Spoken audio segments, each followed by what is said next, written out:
the National Weather Service office in Blacksburg, Virginia. The preceding signal was a test of the NOAA weather radio station WXL-60 public warning system.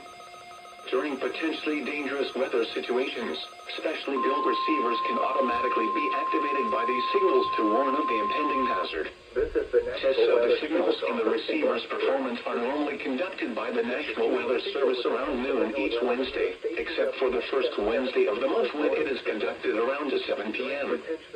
If there is a threat of severe weather, the test will be postponed to the next available good weather day.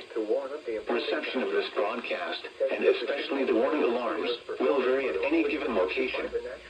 This variability, normally more noticeable at greater distances from transmitter, can occur even though you are using a good quality receiver in perfect working order.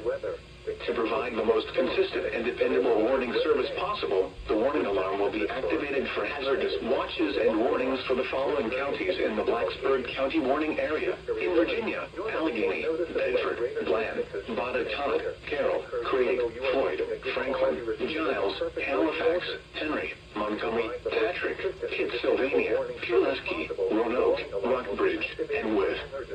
Also included are the independent cities of Buena Vista, Covington, Danville, Lexington, Martinsville, Galax, Radford, Roanoke, and Salem. In North Carolina, the following counties are included: Rockingham and Caswell. This has been a test of the NOAA weather radio warning device. We now return to normal programming. For the following West Virginia counties: Fayette, Nicholas, Pocahontas, and Raleigh. Forecast summary. A cold front will dissipate over the mid-Atlantic region today, then high pressure moves in and remains over the area through early Friday. This will lead to dry weather.